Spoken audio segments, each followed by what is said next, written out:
With me in studio today, Dini Mekuto from SABC's Digital News. Dini, welcome. You haven't been here in a while. Good to have you back. Thank you, Natasha. All right, well, let's start with upcoming Mandela Day celebrations. The hashtag 67 Blankets. What's that all about? Yeah, last week, Saturday, there was a world record breaking feat at the Nelson Mandela Square in Sandton, where the biggest blanket was knitted together. And amongst the people that commented on this was the country's darling, Thuli Madonsela, the outgoing public protector. She tweeted a message congratulations, 67 blankets on an important milestone regarding Ubuntu in action. So this is a charity event that happens in support of what we do during Mandela Month. So people were engaging on that, just celebrating everyone on the record-breaking feat.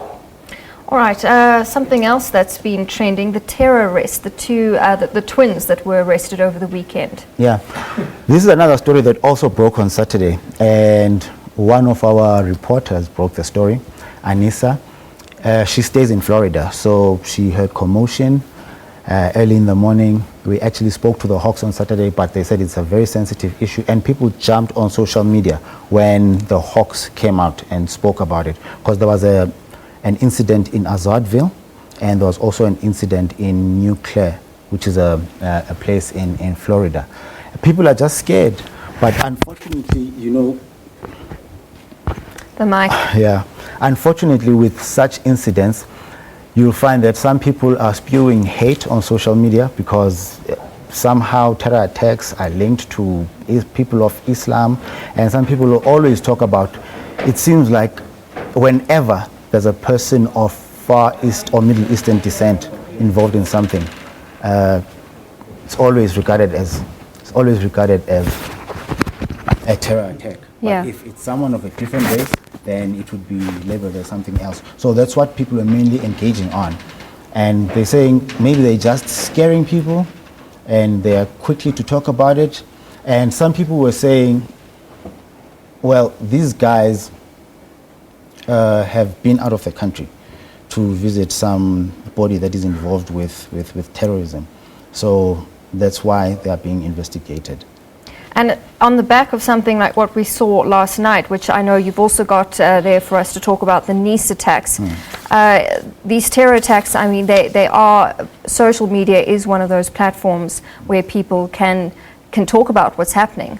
And when this story broke, I saw it on Instagram, actually. And you know, such stories are usually broken on Twitter. But Paris Hilton, yes, I do follow her, broke the story. And this morning, it was picking up traffic. And we actually had a graphic of how many people were interacting with the hashtag Nice attacks. But another interesting thing was the amount of people that were engaging with this hashtag in the United States. I think the United States had the most engagements with this hashtag, with about 22-point-something%. And maybe it's a matter of translation. France maybe had a French hashtag for it, which was not Nice attacks. So maybe that's where the problem was. But people are just condemning it. And again, the issue of hate came up because one of the hashtags that stemmed from this one was ban Islam. So without much being said about the guy's religion or whatever, people... Or who he's affiliated with. You know, so people are already saying, ban Islam, this guy must be Islam. Yeah. So there's that problem with social media, the hatred that comes out, and even the prejudice the prejudice. And even if people are supportive, sometimes there'll always be that section of people online that are hating on something that is not confirmed even. Yeah. All right, another issue that we've been covering this week, and again, this was one of the stories that broke on social media because it started out as a social media campaign, the story of Pastor Evan Mawarire. Pastor Evan, he's the face of this flag. I think he was arrested on Tuesday, and there was a planned shutdown on Wednesday. So people are saying, is this strategic from the government? And the support that he received, Peter Ndoro actually tweeted about it, and that's the video there. He said, great joy outside court as brave this flag activist, Pastor Evan Mawarire, is freed. Perhaps something is happening. And the multitude of people that were there to support him, and the messages of support he got on social media, most of the social media commentary on this one was very positive. So it looks like a strong movement.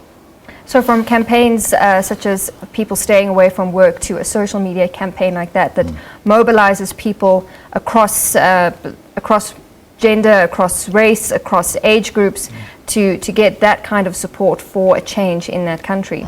And this, some media outlets are reporting that this has really put pressure on the government to do something about the current regime. But it remains to be seen what happens. All right, Dini, thank you very much for coming in. Dini Mekuto from our digital news, coming in on a Friday to take us through what's been trending on social media.